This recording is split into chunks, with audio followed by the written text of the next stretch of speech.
how to build a bigger chest in 5 simple steps. My goal with this video is to really simplify the training process and specifically the program design progress. So how to program workouts to effectively build your chest, your pecs. So this is a video that is going to break down the 5 simple steps that are going to take you from a small, weak, pathetic chest to a big, brawny, and superhero chest, hopefully. Obviously, you have to train hard, you have to stay consistent, and nothing happens overnight unless you use steroids, which we're not condoning here. So in this video, take the knowledge, take the information, and just put it to paper, follow it consistently week after week after week, and I guarantee you that you will build your chest. Step 1. Understanding movement patterns that target and develop the chest. So we can break this up into a lot of different things, right? When we look at any chest-based movement, we're going to get some anterior delt, which is the shoulder, your deltoid. We're going to get some of that anterior delt. We're obviously going to get some triceps as well, but we're targeting the chest. So we want to make the most out of the exercise to build the chest while not putting too much tension and pressure on those secondary muscle groups. When we look at the chest, there's really 2 primary areas we're going to focus on, and that's going to be the pec minor and the pec major. Now, for this video being a simple system, I'm not even going to dive into the difference of those two too much. I just want you to learn how to develop your chest, which means you're going to hit the pec minor, you're going to hit the pec major. You're probably going to develop your anterior delt as well, triceps also, even the serratus anterior, which is that muscle almost on your rib cage right beneath the chest between that and the lat. But we're not going to try to isolate and target those little tiny muscle groups in each little crevice. Instead, we're just going to build the chest, and you're going to grow all of those areas. And nobody ever complained from having big shoulders while also building their chest, or dang, my triceps really got big and defined while trying to build my chest. That's not a problem. Unless you literally can't feel your chest working at all, that's a technique issue. This is going to help you get all of the above, but again, we're only going to do so by focusing on the chest. Now, the movement patterns are going to break down into 2 simple movements, and that's going to be horizontal press and shoulder abduction. So when we're trying to target the chest, technically both of them do shoulder abduction. So if we're looking at adduction and abduction, abduction is take away, adduction is bring in towards the midline, right? So if we're thinking of the midline being the middle of your body, we're either taking away the limb or we're bringing the limb in. So when I say shoulder abduction, we're going to be targeting both of those things because you don't just go out and stop there. You have to bring your arm back in. But it is that stretch during that abduction, so the shoulder moving away from the midline, that creates the primary mechanical tension that develops your chest. The horizontal press also does shoulder abduction. So if we cut the arm off at the elbow, it would look exactly the same. A chest fly is here, and a bench press is here. If we just look from elbow to shoulder, it's the same thing. It's going away, it's coming back in. However, when we bend the elbow, we have a different leverage point and we can use heavier loads, and we're going to target that muscle a little bit differently. And again, to make this really simple, we're not going to get into the weeds of anatomy and say, well, technically a horizontal press is also shoulder abduction, so that's one movement pattern. That just complicates things and it makes things really confusing. Just focus on, I'm either pressing heavy weight or I'm abducting, really I'm doing a fly with lighter weight or heavy weight relative to the rep range. So we have horizontal press and we have shoulder abduction, which is basically bench press or chest fly. Remember that. Bench press, chest fly. Those are the 2 primary movements that we're going to be looking at to develop the chest. Step 2 is establishing your fundamental exercises for each pattern. So we have the horizontal press and shoulder abduction, or bench press and chest fly.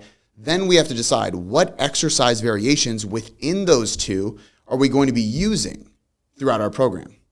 And so we have this chest development index, I call it, which is really just a list of exercise, right? And when we have a list of exercises specific to a muscle group, it becomes an index because it's a list that is very specific for the task at hand. And the task at hand right now is to develop your chest. So we're going to create a list of exercises that work well for us in this horizontal press pattern for the bench press. Then we're going to have a list of exercise variations that work well for the chest fly or the shoulder abduction that are going to work well for you to develop your chest.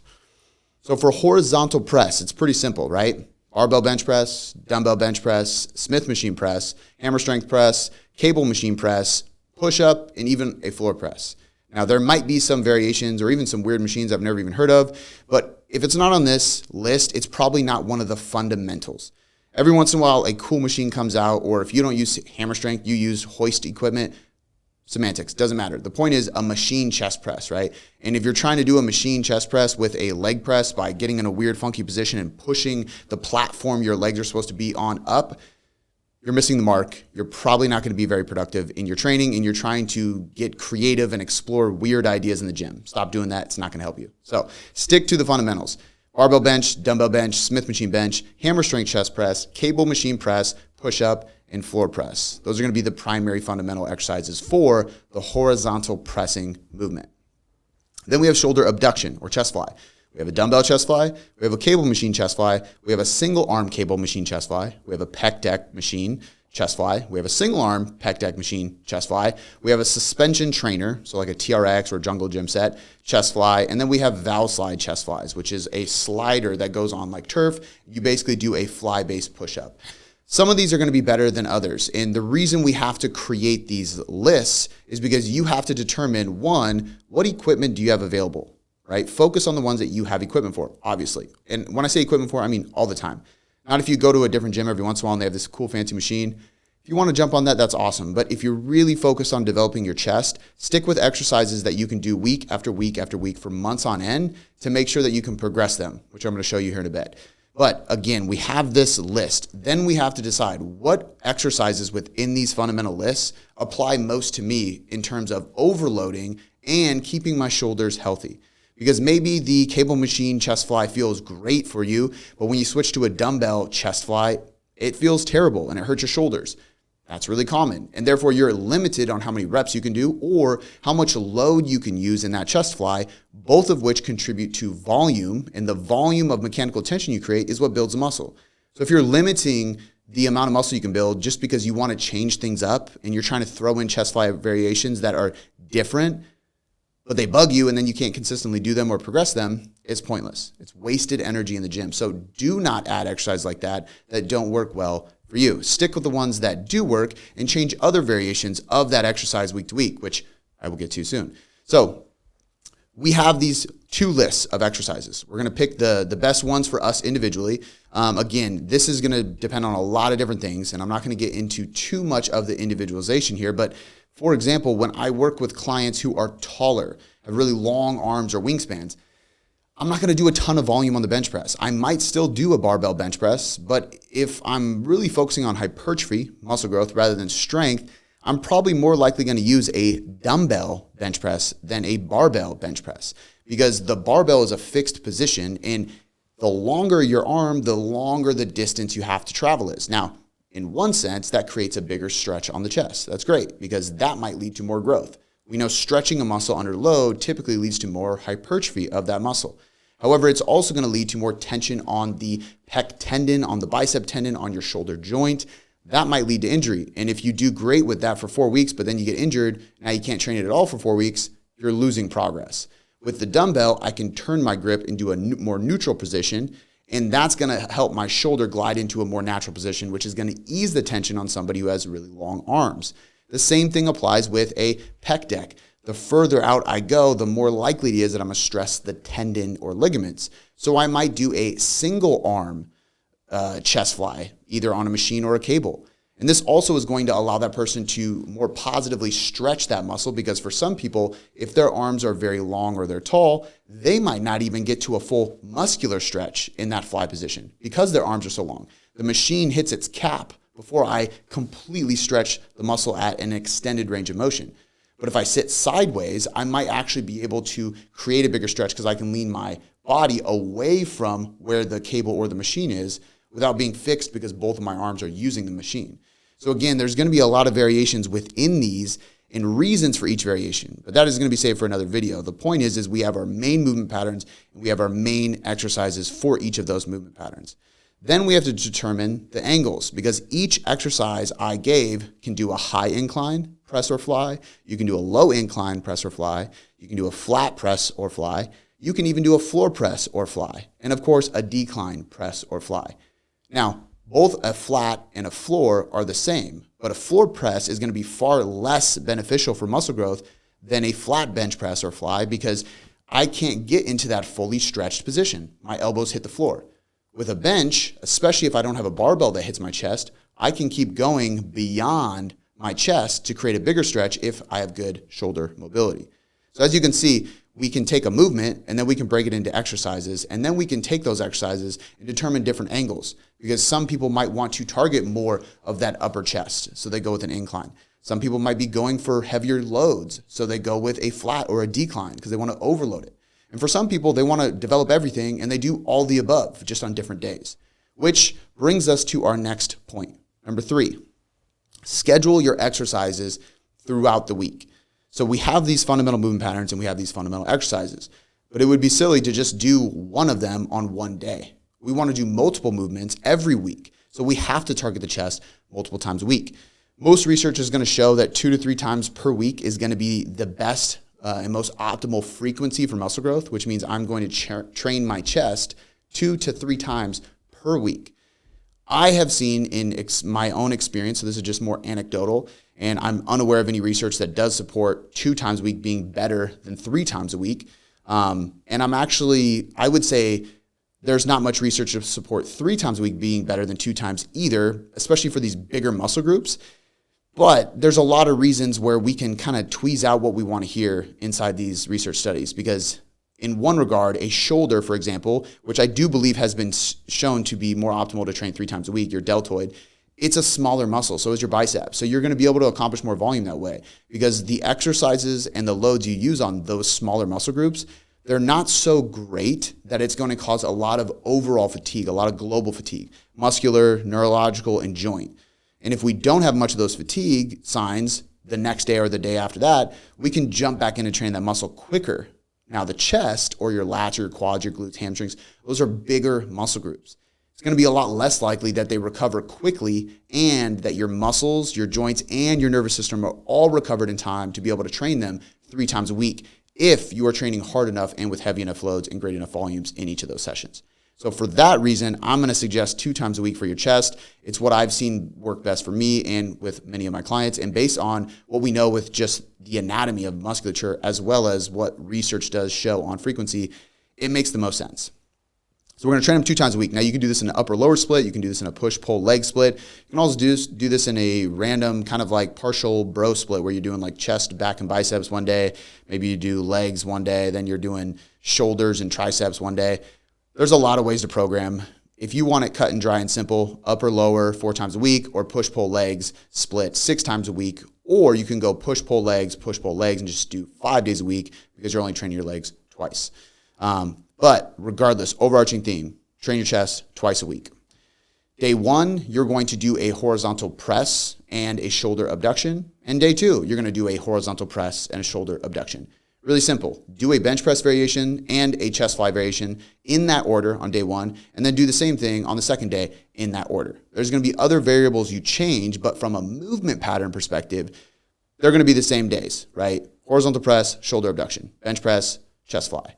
This is really, really important, and I would suggest doing them in that order. There's times where you can do a chest fly first as a pre-fatigue mechanism, but for 90% of people, that doesn't make much sense, because if you do a chest fly first, you're actually going to just create fatigue, which will limit how much you can lift in the bench press. Whereas a chest fly, you're already limited with how much you can do because of the angle and the position of your arms, that the bench press going heavy first is not going to negatively impact your chest fly. You're still going to be able to do just as much 90% of the time. So always start with that horizontal press first, unless you're a random, like one-off rare situation where it does make sense to pre-fatigue. Now, we have 2 days a week that we're training our musculature, and we have a horizontal press and a shoulder abduction, a bench press and a chest fly on each of those days, twice a week, right? Now, step 4 is going to be waiving the intensities throughout the week. And basically what this means is that on day 1 of hitting your chest with the bench press, you are going to do a different exercise with a different load and a different rep range than you're going to do on day 2 with your bench press.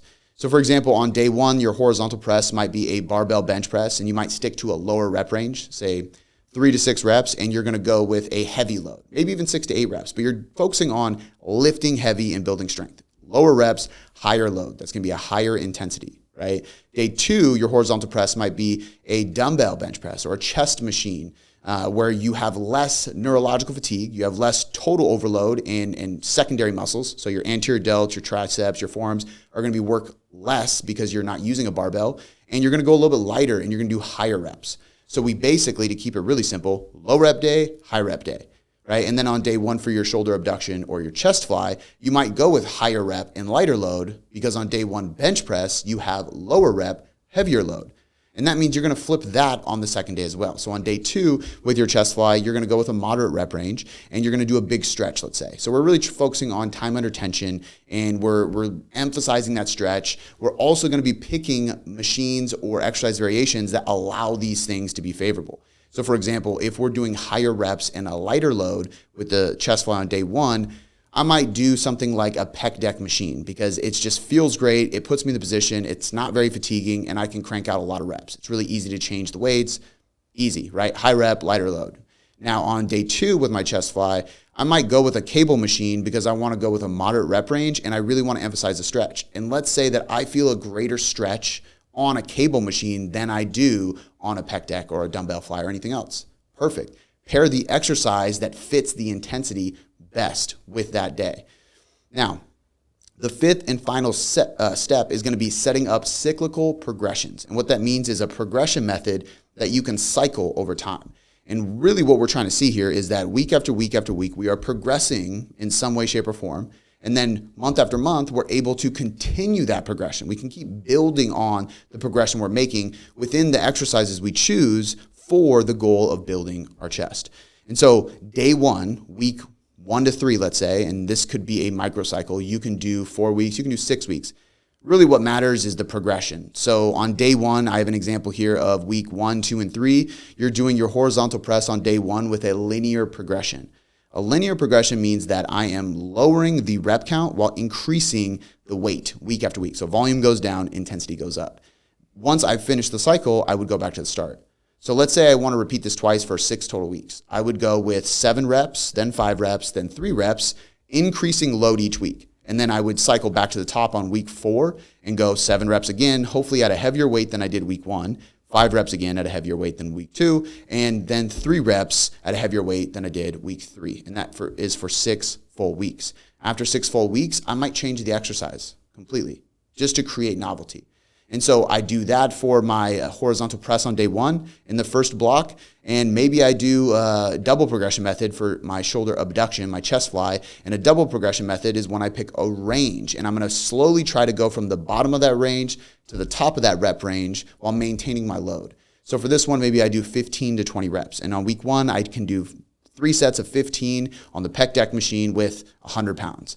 Well, my goal is to be able to do 20 reps with that 100 pounds by the end of that block for all those sets. Sometimes you get it early and you have to increase the weight. Sometimes you don't get there quite yet and you can use it again in the next block. Or you can go back to 15 and just add 5 or 10 pounds. But no matter what, we're following a linear progression for one and a double progression for the other. And on day 2, we're going to flip it. So for my horizontal press or my bench press movement, now I'm going to do double progression for that one instead of linear progression like I did on day 1. And then for my shoulder abduction or chest fly, I'm going to do a linear progression with a rep range of 8 to 12 reps. And I'm going to do that instead of the double progression I did on day 1. And so the point here is pretty simple. I have a clearly defined progression plan. If you're not progressing on a regular basis, week to week, month to month, you can't guarantee that you're actually making the progress you want to make because it's very difficult to see micro increases of chest muscle size. Yes, you should and can measure. You can do DEXs, you can do all kinds of stuff. But on a week-to-week basis, there's going to be plenty of weeks you don't see that difference. But if you know that you're progressing in the gym and you're consistently overloading and pushing the effort on the target muscle, you know for a fact that you are also building muscle mass. It just takes time to catch up and be visually seen in the mirror or on a measurement.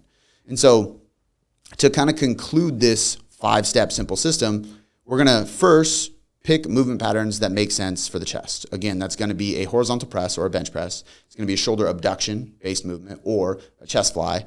And I'm going to pick multiple of those, which is step 2, choosing the best exercises for each of those patterns.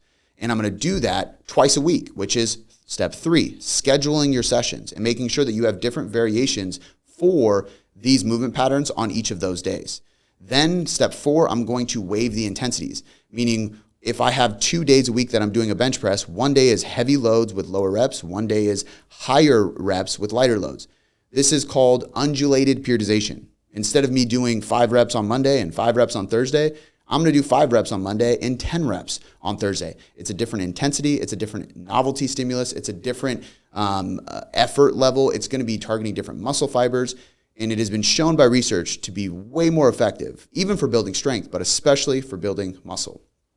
And then step 5, you're going to set up progressions. Because if you're not progressing, you really don't know if you're reaching your goal or moving in the right direction towards your goal. And so for all of these, you have to look at them and understand, how am I going to guarantee that I am tracking my progress every single workout, right? Overloading the weights I use, the reps I hit them with, or even the intensification methods, which we just did a video on recently, you can go watch, for these. Because maybe I'm stuck at a load. Okay, let's add some pause reps. Let's add some myo sets. Let's add some drop sets. Do something to increase the intensity or the volume, but use it as a progression method so that you know you're moving forward towards a goal every single week. And if you do these 5 things inside of your program and you follow it consistently, I guarantee you will build a lot more chest muscle than you are right now. And if you like this video, as always, give it a thumbs up. Make sure you comment below if you have any questions I can help answer for you, and hit subscribe so that you can catch the next video we drop every single week.